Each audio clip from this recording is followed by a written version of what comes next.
Everyone for coming to our today. Let's start by acknowledging that we are gathering in a land that has a traditional two owners, the Gadigal people of the Eora Nation. Today we have the pleasure of having Assistant Professor Adriana Simona Mihaita from the University of Technology Sydney, where she leads the Future Mobility Lab. Adriana has a PhD in control, right? Yes. In the University of Grenoble from France. And I think she has been here since then. Yeah, yes. more than 10 years. The floor is yours, and thank you very much for coming today. All right. Good afternoon, everyone, and thank you for the invitation to present today in your group. I'm honored, and I hope that you will find today's presentation interesting. So, as I said, and as Andrew said, my name is Simona. I'm an associate professor at UTS. And I will give you a little bit of background about me, my work, and then I will start digging into the world of connected vehicles.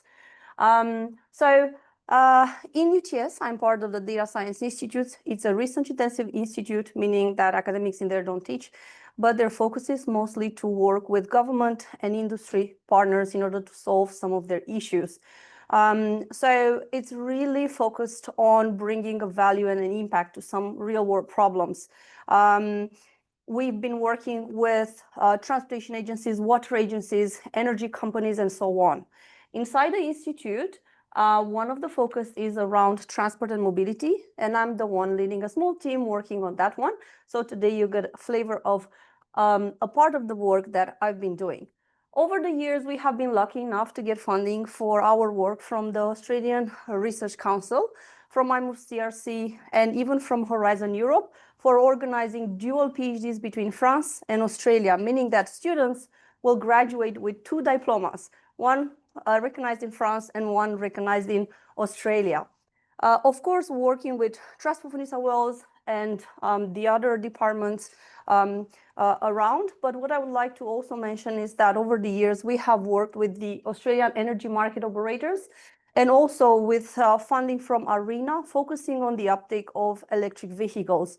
So this is a blend of data science, transport modeling, in order to be able to understand what will be the impact of such EVs in our society. There is some recognition. I only put this slide up there just to tell you that the work that we've been doing has been recognized over the last 10 years, not just me, my team as well. And I'm very grateful for that, both in UTS and prior to that, as part of Data 61 and CSIRO.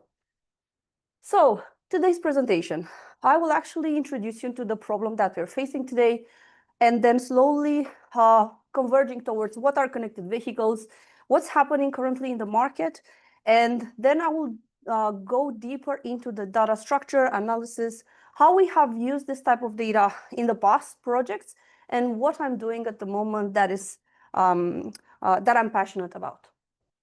So let's start. I don't know if you're aware, but as of May 2025, there were more than 1,300 people losing their lives on Australian roads. You might think that all the technology that we have, access to data, mobile apps, will make us drive safer. Unfortunately, that's not the case.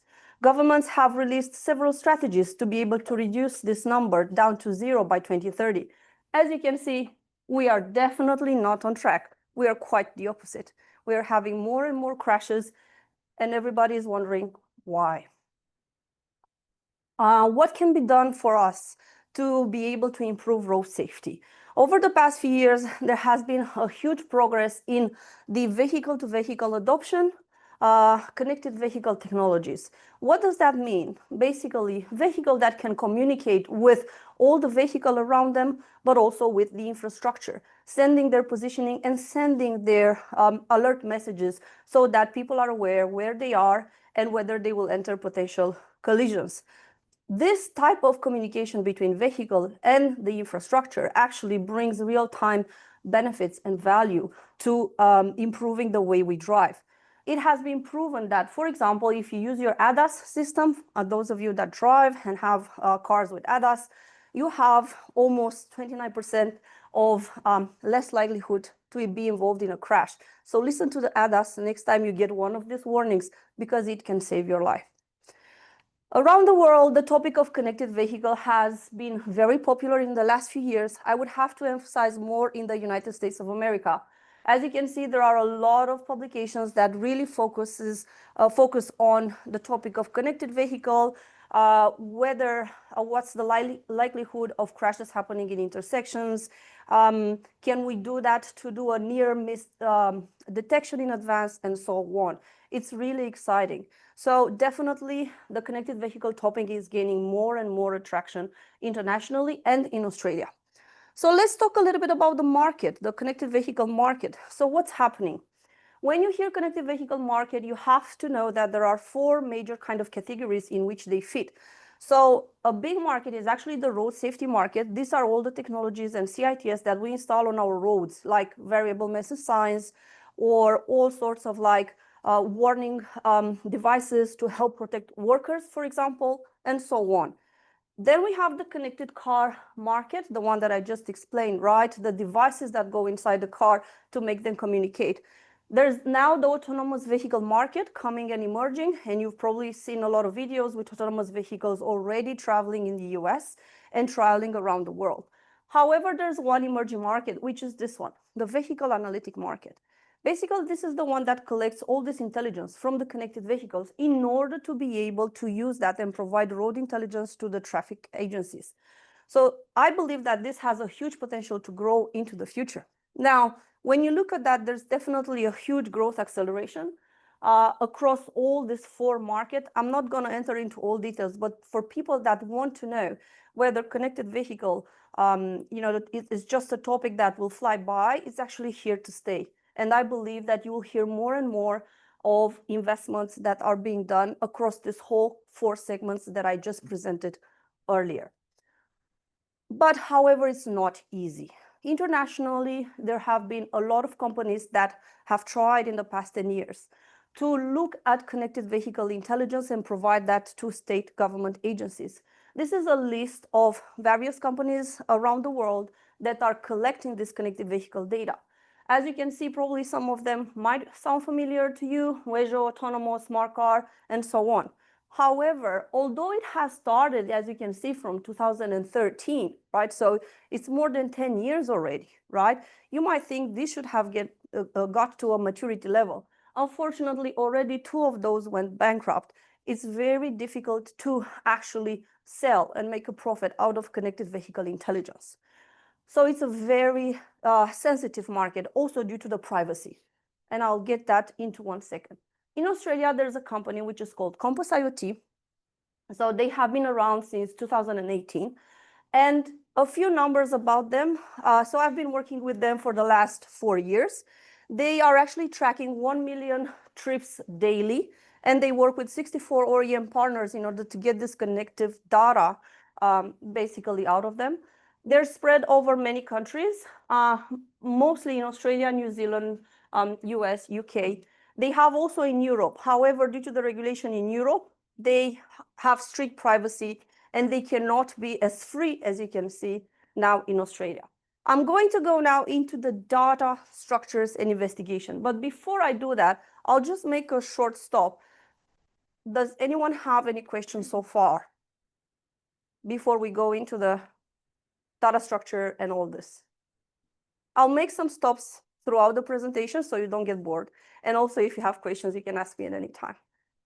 So no, we can move further. Okay, cool. All right. So let's have a look into the connected vehicle data structure. So what is it like? You need to understand that car movement is regularly tracked along 3 major axes, OX, OY, and OZ. And their telemetry data, right, that is being transmitted consists, of course, of their positioning, longitude, and longitude. What time does it happen? What was the speed of the vehicle? And also the max speed on the lane where they were traveling, and so on. However, there are a few important things that I will pick on today, and you will understand why these metrics are so important. Basically, what is called the X acceleration and the Y acceleration. The X acceleration is basically how fast the vehicle is moving in front and whether it's braking or not, back and front. The Y acceleration is giving us the movement of the vehicle to the side, basically whether it's turning left or right, or whether it's turning left.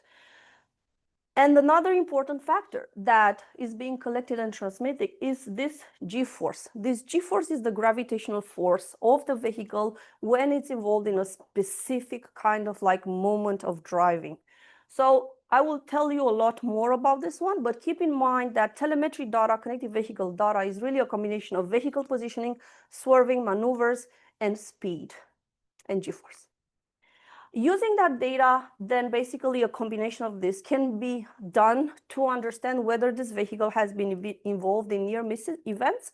Near-miss events are basically events that are almost close to crash, which means that that car was almost involved in a crash, but for whatever lucky reason, it got away with it. And you'll be surprised how many of these events there are. Now, maybe some of you are familiar with the Compass IoT. They also have a platform where you can actually go and play with it. I'm just going to put there here for people that don't know about it, but then I will tell how we use their data. So you can actually do path analysis in any street or on any corner. You can choose an original destination, and they will provide from all kind of like the events that they have collected, what was an average speed collected on that segment, right? And you can actually see whether specific road segments are underperforming or like having a bad behavior overall. They also have path analysis. They provide you the speed, and you can actually have that in real time. You can capture real-time speed drops, which can indicate whether there's really a problem on that segment or not. And also you can do so many other things like origin destination analysis, near-miss investigations, and so on. So this, you can actually play with it. Now, how we have used that data, of course, the graphical interface is for playing and short insights. But when you want to do more kind of deeper analytics, you have to connect to the stream, you have to download the data, and then you have to transform it into insights for government agencies. So one of the past projects we have done a few years back was actually for Transport for New South Wales. So they had a question with regards to safety around train level crossings. I don't know if you know, but in Australia, 80% of train level crossings are unsignalized. What does that mean? It means basically you can drive, especially in the rural areas, you can cross a street and you don't even know that that's a train level crossing, which can be extremely dangerous because no warning or no kind of like a barrier to alert you that you're approaching a train level crossing could mean a high danger for you to actually, get into a collision with a train passing by randomly, right? The human tragedies are pretty high. And not only the human tragedies, the cost to kind of like recover all the crashes from train level crossings are huge. So they have a significant issue with these train level crossings. That is a mapping that you see out there of all the train level crossings in New South Wales. And you can actually see, which ones have boom gates, flashlights, and so on. Unfortunately, before, everything is done manually. In order to be able to investigate each train level crossing, they have a manual team that looks at the structure of that train level crossings, like how many lanes, whether it's wide enough or whether it's interconnected with another lane and so on. Nothing is automated. So we were the first one that actually integrated connected vehicle data from Compass IoT. We actually blended the traffic incident logs that we had. But not only, we also integrating real-time train movement across each train level crossings. And all this kind of data, right, could provide us insights with what's happening in real life with the driving behavior near each train level crossings. We proposed an integrated metric, which basically a risk in the score, which kind of like integrated all these historical incidents, the service frequency of that train level in each specific location, and also the near misses that have been reported by Compass IoT. And I'll tell you a lot about coverage later on as well. If you have questions, I'm happy to stop. At the end, basically, we provided a ranking of all the train level crossings that are urgent right now, that should be in their priority in order to be able to do something about them, due to a high risky driving behavior that is being signalized and also a high train frequency that cannot be missed. So they took that into consideration and started implementing that. There's also a publication, if you are interested to find more. This is not the official report, which is private, but it's the academic publication that we are allowed to make public. Moving further, we also work with the ACT Canberra. So ACT Canberra had a different question.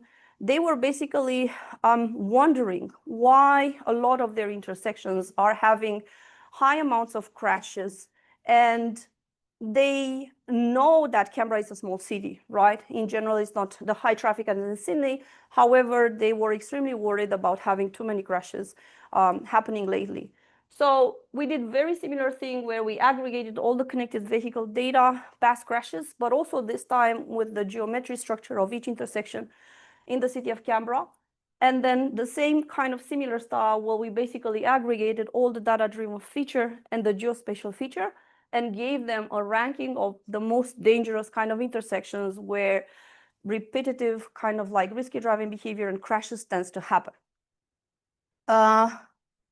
I'll stop here before I go to the next chunk, and I'll take any questions so far from what you have seen so far. Yes.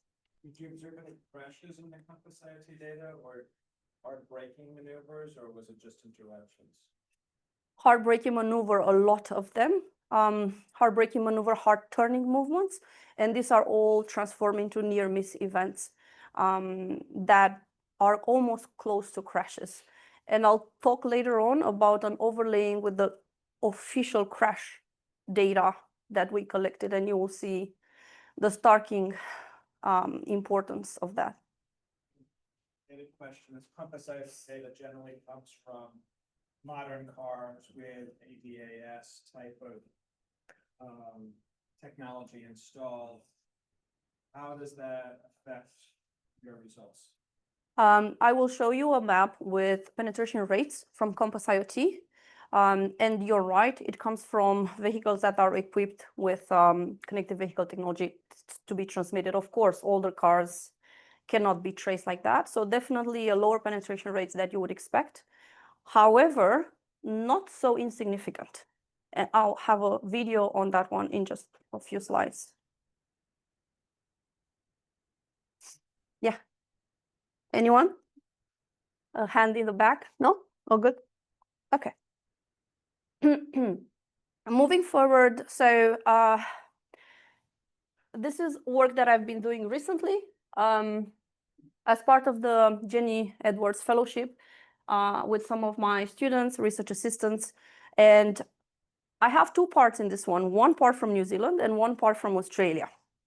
Based on the interest of time, which you can tell me, I can spend more or less time on the New Zealand side and focus more on the Australian side. Good. Fantastic. So let's talk about the risky driving behavior in New Zealand. So as I said, one of the countries where Compass IoT has data as well is New Zealand.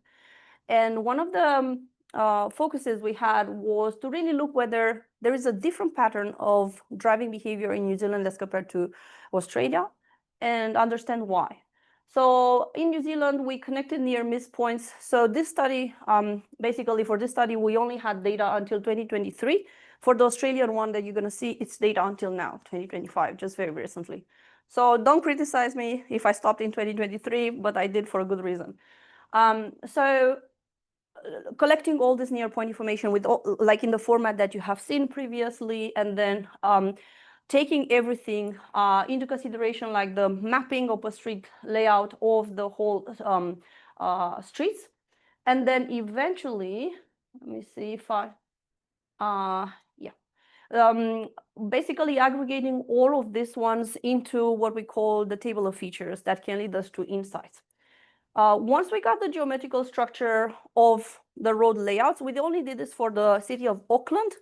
So then we actually started calculating, for example, the average and maximum curvature of the road where those near misses have happened, whether it was a direct ratio, whether it was directly interconnected with another road or isolated road, and so on. So we call these geometric features of that intersection and that road segment.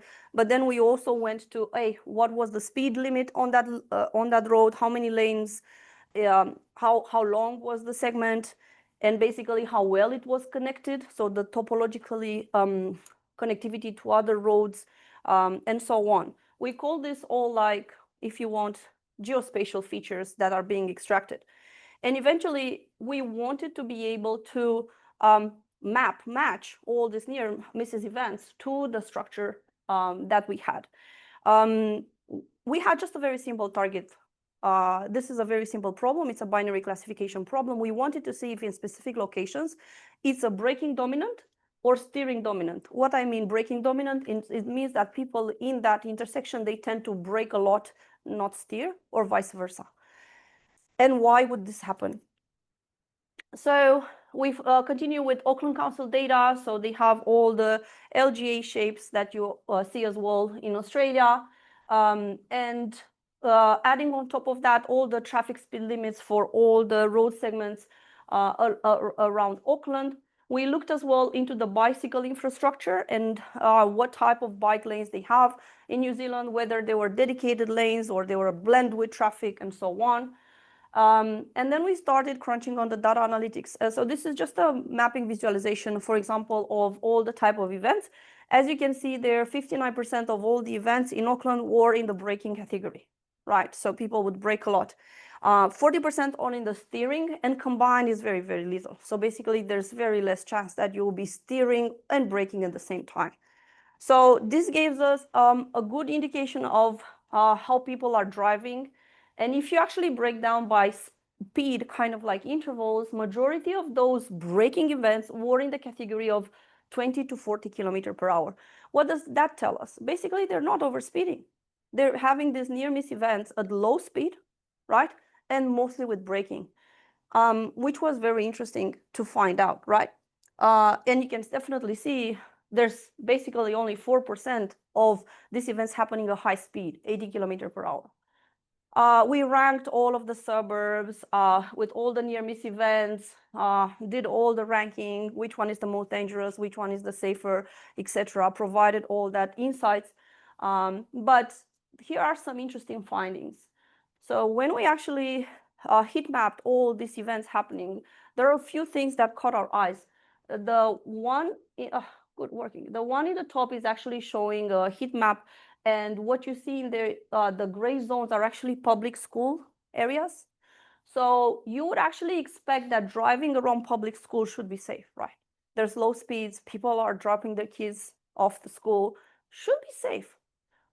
Unfortunately, for whatever reason, I don't know whether it's stress to get to work or either it's like people getting angry about too many other parents dropping their kids off, but they were really repetitively engaging in these risky maneuvers next to schools, public schools. And that's not a very nice thing to do. I mean, definitely all their kind of like roads to go to the beaches and so on, and in the mountains have specific like steep sections which were highly dangerous, and this can all be identified as well from this type of data. And some bike lanes, especially the ones that were blended with the traffic as well, were the ones coming up repetitively in some of the hit spots. Basically meaning that if you have a bike and you drive in Auckland, there are some angry drivers around you, so don't do that, or like either go not on the road, but basically there's a high chance that you'll be hit by one. We actually trained some machine learning models. These are some standard ones that you see regularly, and basically we wanted to see which one of these models could actually be the best to do that binary classification that I just told you earlier. In our case was a random forest. But that's not the most important part. This is the chart that is the most important. I don't know if you actually see the top of there of that figure. Basically, it's a ranking of all the features that leads to near miss events in Auckland. So as you can see, the first feature that we got that affects the most is actually the speed ratio. So what means a speed ratio?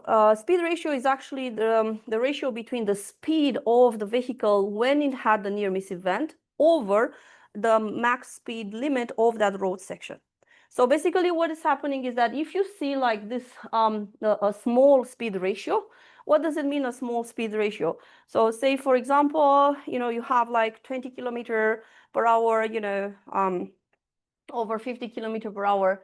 This is a small speed. Eventually what's happening, this indicates more of a braking kind of like impact. So as you saw previously, a lot of these braking events happen at low speeds. When you actually have a high speed of ratio, right, higher speed, this is normally associated with steering maneuvers. People are turning left or right. So that was quite interesting to find out. And of course, the road segment, how many lanes and so on, these are also important features, but you can get this type of information for each type of intersection or road segment where you know that there's a problem, like why is that problem there? I'll go next to Australia and I stop here before going into the next wave of charts, and I'll take any questions as of now with regards to New Zealand. When you were mentioning that it was surprising to see that most hard brakes were done at Low speed. If you compare to the general profile of speeds, not hard brakes, is it similar or do you see more hard brakes? For New Zealand case, definitely a lot of harsh braking, but at lower speeds, which to us, when we mapped them, they were in the middle of the intersection. Basically, people were trying, to catch a green light. They had to brake very fast.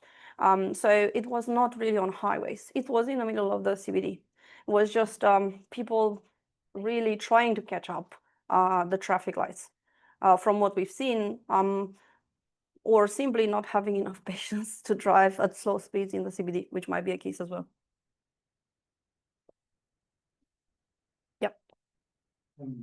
For the ADAS system, will you be able to differentiate whether it's a human driver initiation rate, like a maneuver, or system initiation rate and maneuver?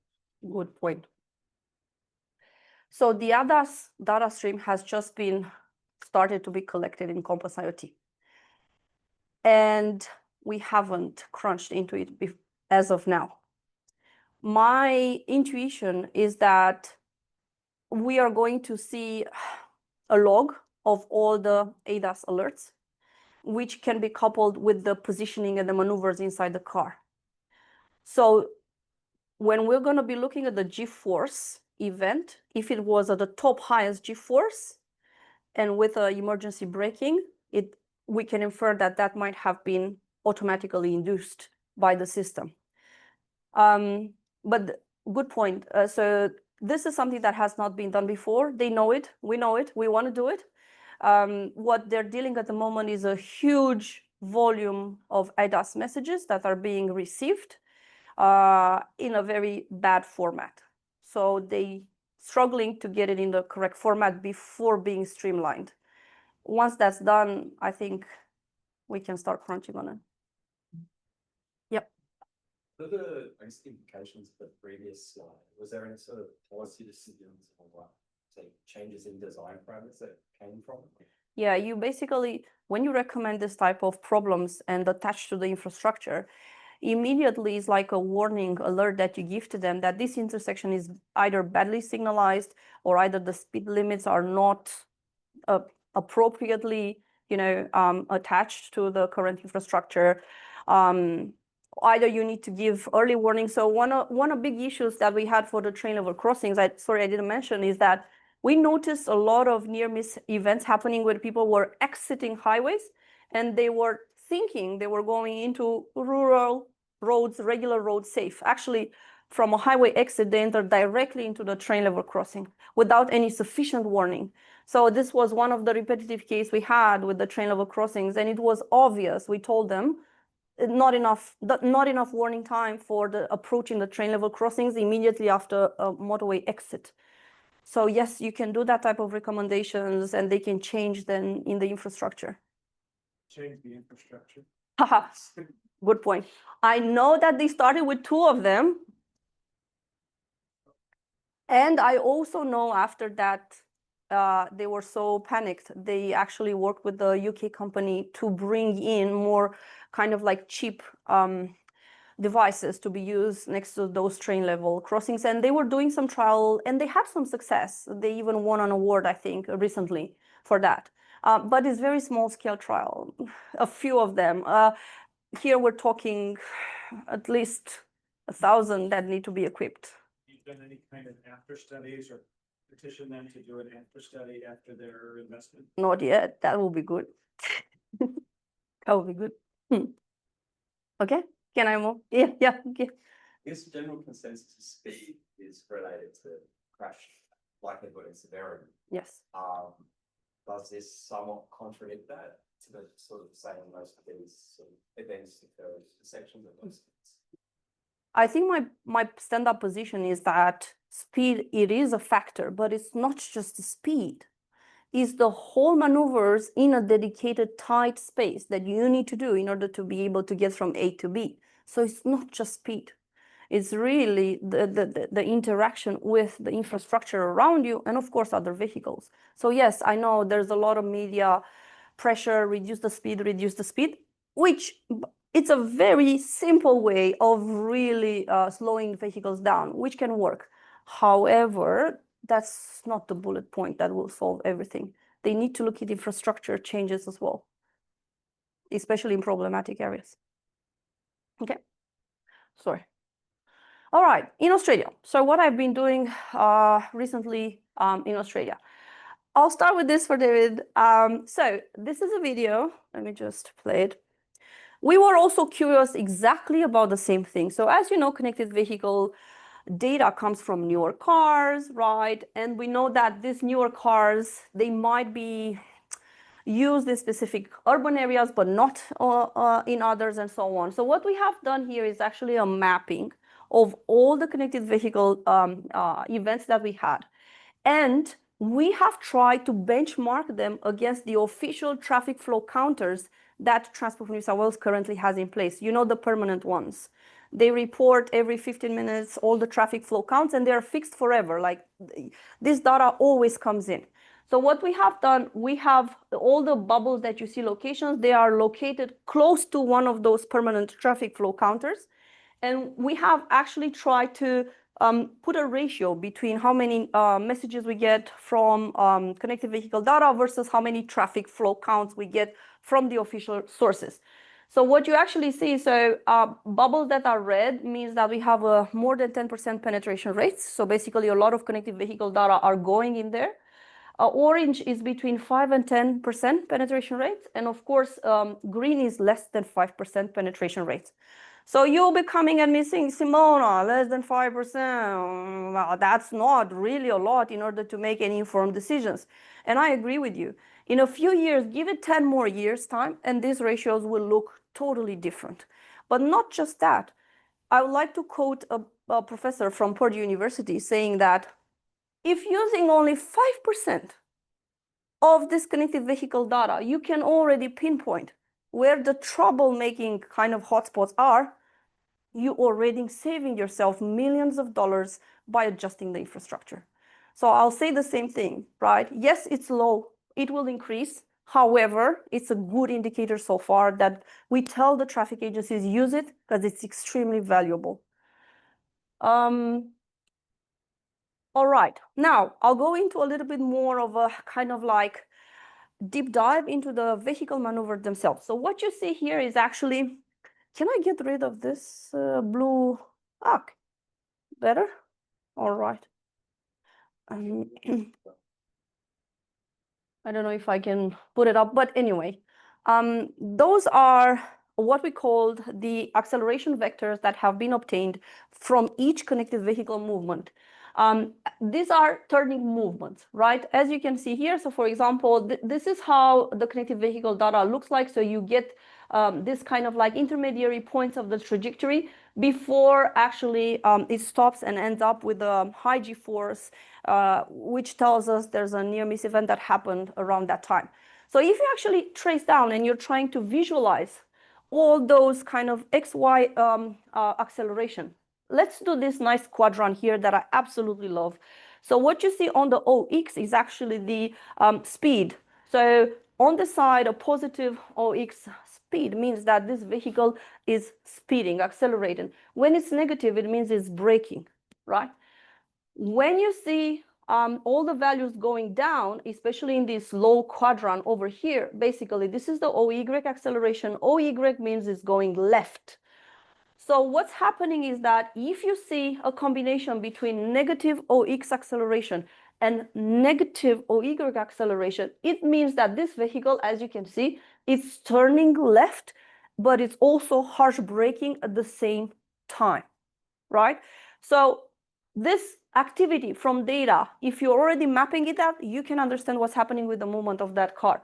Vice versa, this is actually a car turning right. So of course, as you can expect, turning right and accelerating, it's actually on the opposite quadrant from this one. So you have positive OX acceleration, positive OY acceleration means vehicle turning right and accelerating before, of course, getting into some trouble with other vehicles. So this would be how this connected vehicle data would look like for turning maneuvers. When you look at just back and front, so this is actually braking or accelerating, definitely you will see the movement, it's more on the OY axis, right? So we don't have movement in these opposite quadrants, we have movements along this OY axis. So this combination of movements across 4 quadrants can tell us how badly, especially if it's far from the 0 values, this means a harsher event happening here. So when you combine all of these ones, immediately you can tell. So for example, if you look at specific location and you combine all these events, you'll immediately find these ellipsoids. This ellipsoids blue one is actually telling us that in that particular location, people in general are either harsh braking or accelerating more so over. However, you might look in other location and actually the quadrant, the ellipsoid is completely different, meaning that this is an area where this event's happening more on the swerving. So that intersection design encouraging swerving problems, right? Swerving kind of risky maneuvers. If you do this type of like quadrant mapping and ellipsoid estimation, in general, you can easily have this kind of like classifications of events, you know, which ones are braking in what location, which one is steering and which one is combined. And as you can see, there are 2 standing out. Majority of them are this red ones. So basically left, these are the worst. Left turning, so keep in mind, if you're driving and you do a left turning, there's a high chance you'll be in a risky situation, mostly because you have to reassure yourself from the right. Another one is basically just people just accelerating and going too fast. So all these kind of like profiles can give you fantastic insights of what's happening with how people are usually driving in specific locations. I'm going to G-force. So we plotted the probability distributions of G-forces across all these events.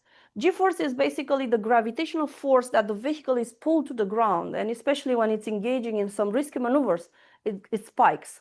So what's happening, what you see here, for example, this spike is that at that point, at that value, that's when the near miss has happened. When you start plotting it over and over and over again, you realize that there is a range of G-force between 0.4 and 0.6 in which this type of events happen. And if you know that, that's extremely helpful for when you build any type of prediction models, when you build any type of insights. How big that G-force is, it's actually what unlocked a lot of insights for us. Of course, you can do the distribution. We did a distribution of G-forces by type of car, whether it's a car, whether it's a truck, whether it's a bus. You can see whether trucks have lower G-forces or higher G-forces, of course, due to the weight in the back. But you can detect for each type of vehicle type a range of G-forces, which is actually a critical driving range. It's the range where accidents will happen if you reach that G-force levels, as I show you between 0.4 and 0.6. So plotting that further and mapping that to a grid, you can actually get what we call the grid intensity map of where these events are happening the most into the city. So the higher the intensity, the higher the G-force, the higher the riskiness of those near-miss events that have happened. And I will tell you how we use this map in just a second after a few slides. Now, enough with the how much, 10 minutes? Whew, okay, I'm almost there. So how this connected vehicle data can help us practically, all right? There's the engineering bit and part, there's a physics bits and part. How about councils? They don't care about X and Y acceleration and they don't really care what's happening. They just want some insights, right? So we put ourselves the same question. So we started looking at crash data. As you know, in Australia, and if you don't know, this is the message that I want to send. all councils are making planning and infrastructure changes after they investigated the crash data. So first they wait for people to die, unfortunately. Then they evaluate where they died, and then they make the changes, hoping nobody will die. However, I think that given the technology that we have, the data that we have, we should be moving from a post-reactive kind of like approach. We should be getting into a more proactive, preventative approach. And this type of connected vehicle data can tell us why. So, of course, when you look at all the crash data, you can do heat maps as well, by which area. Of course, you can identify which LGAs are the worst when it comes to crashes. We did that already. However, remember, this is after the tragedy has happened, and we don't want that. We also did a mapping of the scenic crashes. So again, by following the same kind of like grid split, you can actually apply techniques. This is a Gettys-Warg GI star score that you can calculate to evaluate the intensity of areas where these crashes happen. It's kind of a special statistical measure. If you want more details, I'm happy to talk about. But keep in mind, in general, it's not enough just to count the total number of crashes in an area to be able to estimate that that's dangerous. You need to look at surrounding areas as well. What's happening in the surrounding areas. And then you get the stats out there. This video is very powerful. I like to show this to councils, and I want to show this to you as well. On the left, you have the crash data. So this is where people have died, right? So this is official crash data that they use to make informed decisions. Here is campus IoT data, mapping and heat map. Near miss, people almost have died here, but they were lucky enough to escape. If you look closely at the mapping, you can see with the naked eye that there are quite a lot of areas that, of course, are not covered into this kind of like post-crash statistics, right? It didn't happen. Therefore, councils say it's safe. Have a look at the campus IoT data, and you will understand that by mapping, you immediately identify risky locations, small suburb areas where people are regularly engaging in these risky maneuvers. However, lucky enough, they got away with it. But councils don't do anything about these areas. They only do things about those areas. So I always tell them, follow this, not that. We could save much more lives. We did also statistics. Basically, these are the total crashes for SA2 regions, and these are the G-force. Remember the G-force that I kept bugging you about? When you look at these ones, we wanted to know whether, hey, there's any relation between that. And we actually realized that, yes, there is a strong correlation. This is a correlation map of the number of G-force near-miss events actually versus the number of crashes. So how would you, it's a strong correlation, is 0.57, right? So meaning that if you follow campus IoT data, you can positively identify problematic areas where crashes will happen. How do you read this graph? All these points above this curve, right? These are all the areas where near misses happen with a high intensity. One of them is Campbelltown, Rooty Hill, meaning people are driving very aggressively in these whole areas, right? So these areas can still be saved. We can do something about them. The points below the curve, let's have a look at Lidcombe. Lidcombe has a low number of near-miss events, but look at the high number of crashes. What does that tell us? In Lidcombe, all those near-miss events, they turn directly into crashes and even more. So these suburbs are already problematic. Those ones above can still, we can do something about them. Of course, this, if you overlay, this is very easy to map and see with the naked eye, but where things overlap, this is just an impact for each of the LGAs. For example, Campbelltown again comes up as the most critical LGA to live in. People, for some reason, engage in risky diving maneuvers and so on. This map, I like to stop here, and I would like to say that if you do the ratio between crashes and near misses, right? You say, okay, let's find out what's happening. Well, let me show you these stats. In 2023, there were 18,000 crash events happening in our CINI region. How many near miss events? Just from those 5%, 5 to 10% coverage, 80,000. It's basically a ratio on average of 9 times higher when it comes to risky maneuvers that people are currently engaging.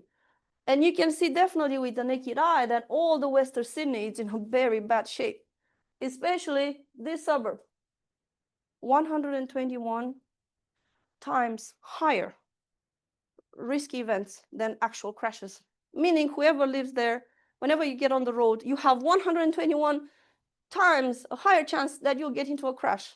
That doesn't make me feel very good if I would live in there. So just keep that in mind, right? It's a very powerful message, but they don't realize this, how bad it is.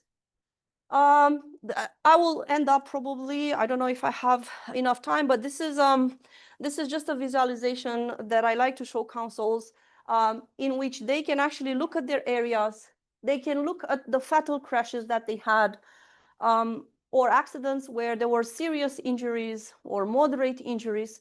And they can also look at the intensity. Remember that G-force that I keep telling you about that can be filtered? The intensity of this kind of like risky driving maneuver can all be mapped down to street level, lane level, intersection level. So they have right now, we can give them all the detailed information of where are problems in each lane, in each street, near each school, whatever you name it, right? It's just basically they need to start using it.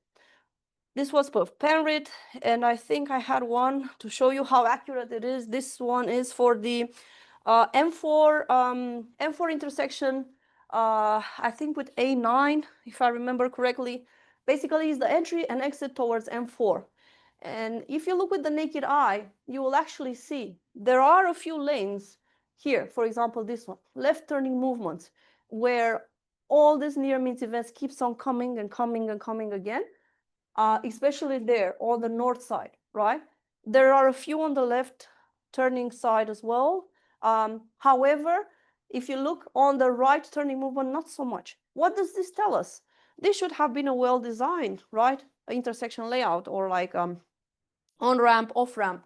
However, these are too sharp. The left exit are too sharp, unfortunately, and it's currently recording repetitive risky maneuvers in there. This could have been nicely, and it can still be amended to provide a much more smoother kind of left turning movements, right? So this can be done. That's it. What I'm doing at the moment, if you're interested, this has been accepted to ITSC, is going to be presented in Gold Coast. We showed the direct correlation via statistical modeling between G-force events and crashes. This has just been accepted in TRB, will be presented in January. We look at connected vehicle data to measure visibility and basically potential collision with the infrastructure. This is actually the Newtown Street, if you've been around that area. It comes from the St. Peter's train station all the way there. So it's extremely powerful. This is under submission, basically building models that can predict immediately the number of potential crashes. And if you're interested to work in bike crash investigation, come and talk to me. I'm happy to talk. This is extremely powerful for bike crash investigation. We have already some preliminary results for the city of Sydney. Identified that if you're riding a bike, which I am, you have 25% of being involved in a crash accidents. So 1 in 4. That's not very nice. Whenever I'm riding my bike and I always need to cross the street, I remember this stat. So I don't want to be one of those 1 out of 4 guys. A motorcycle crash investigation, another category of vulnerable road users, the same kind of story. It's even worse for motorcycles. And the last one that I want to mention, and I'll wrap here, if you're interested in doing collision avoidance for connected vehicles or autonomous vehicles, I'll be happy to have a chat. The trajectory of such vehicles is extremely powerful because you can actually blend with the surrounding infrastructure. You can blend with other vehicles moving in. And what you see here, this is what we call a clothoid. A clothoid is it's a kind of like a range of all potential trajectories that this vehicle can take at each step in time. So if an object comes in, they can take all this range to avoid this collision, right? So this is very powerful for autonomous vehicles and how to adjust the trajectory to avoid collisions. So I'm very passionate about that, and I think that's it. We have a few minutes for questions. We do have a comment on the chat as well, Oh, yeah. from Dr. Chris Sale. I have always had the feeling that Australia flight lanes are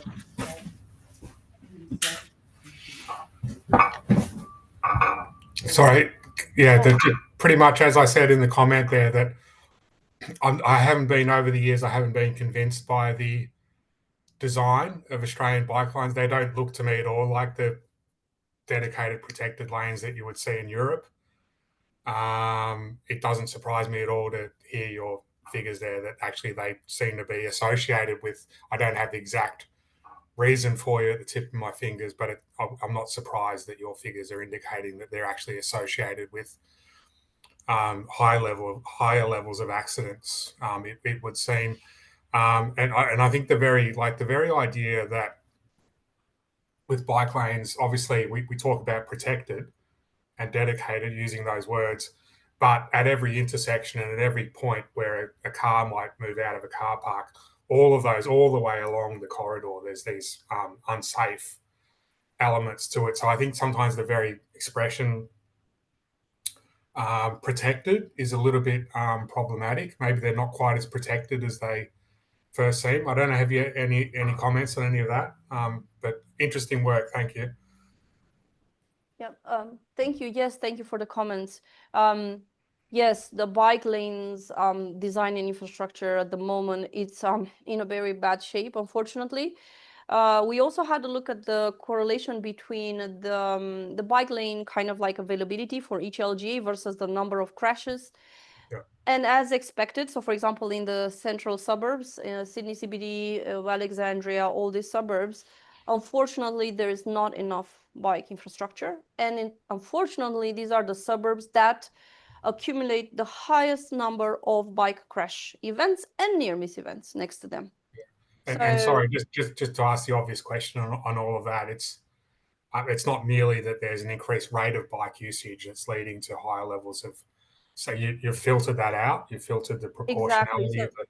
Yeah, you are absolutely right. And so there's one lack of infrastructure, but there also, like, as you said, an increased utilization of these bike lanes in the CBD. Whereas, so let's say the western suburbs of Sydney, it's completely the opposite. They have large amounts of bike infrastructure, low kind of like rates of bike crashes. And you say, yes, they're doing something good. But then you wonder, is it because people are using them or not using them? Yeah, This is something we don't know, but it will be good to know.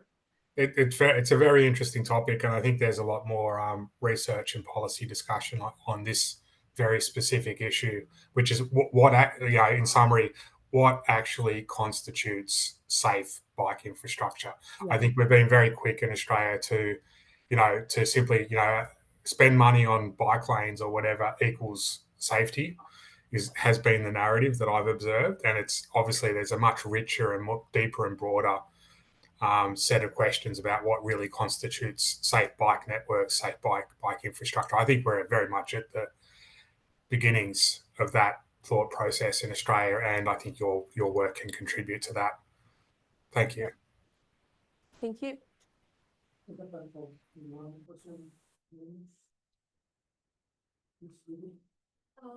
do have a question in general about missing compass IoT data.